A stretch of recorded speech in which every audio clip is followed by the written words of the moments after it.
Hi, Karen Rao Carter here. It's Feng Shui Story Time. This is where you can hopefully learn some Feng Shui tips and tricks from the stories of my clients in consultations. Today, I wanted to talk about, boy, this is a very old story. I was asked to be a part of the Berman and Berman show. I don't know, it's like a local LA TV show. I think it was local more than national or regional or whatever.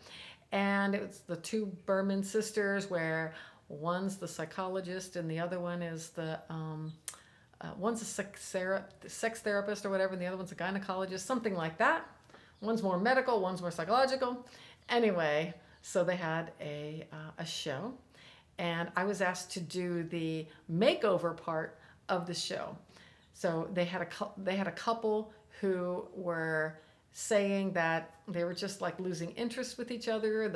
The passion wasn't there anymore. They would just do their job and come home, and they were always thinking about work even when they were home.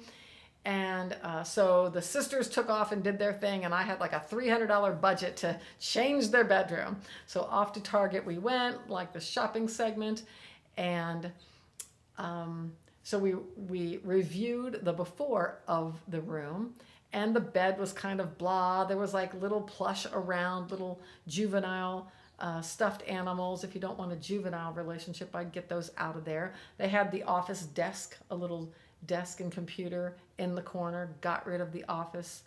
And they also had like the sinks of the bathroom were kind of in the bedroom, and the toilet and the shower were in another space, but the sinks were there. So we really kind of worked on trying to hide the sinks and half of the bathroom from their bedroom.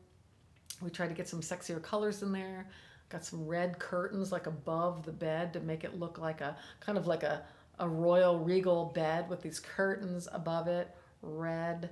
We really pumped it up with we fired it up with the heat. So if you have like a lot of cold white bedding or very cool neutral colors, the grays that are in right now, just not really supportive, like passion and fun, and, get something in the rose red, tones. And what else did we do? Oh, we did some symbols where we put some champagne and chocolates and all the things that said romance to them. So think about what says romance to you. It doesn't have to be champagne and chocolates. But we certainly wanted to get out the incongruent functions like the childish stuff, juvenile stuff, and the office stuff, and like a little bit of the bathroom. And they told me that when it was time for the show, to review like of all the things that they did, right before we went out on the set, they said, we just want to let you know that we feel like, we did all the stuff that they said, but we think that the change in the environment really was the big difference that made the difference for them, that they felt successful and they could continue to be successful because of the space, even though they did all the, whatever the Berman gals told them to do. So space does make a difference.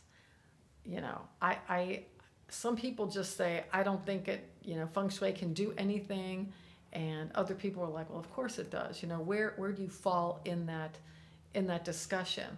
So do you need to experiment? Experiment in the name of feng shui. Try something. Give it 90 days. Give it 6 weeks. If I do something, I normally see for my clients a change within 6 weeks. Granted, I can see maybe I'm I do the laser focused, 12 things that I know is going to make the big difference, and maybe you're pecking over on some other ancillary thing and you haven't done the big guns over here, but make a change. I bet if you have intention for what the outcome is while you're making that change, check back with yourself in 6 weeks and see how it's working for you. I bet you'll see some improvement. So anyway, this couple really learned that creating a bedroom that says romance and passion to them in 3 dimensions all around them, and didn't say, I gotta work and let's be goofy with the stuffed monkeys and the stuffed animals and things. It really did make a difference in their life. And so I invite you to experiment and see how it's doing for you. For more information, go to moveitwithkaren.com or karenraucarter.com. Grab my books, whatever, and comment below. I'd love to hear what changed in your life when you dared to experiment with feng shui. Take care.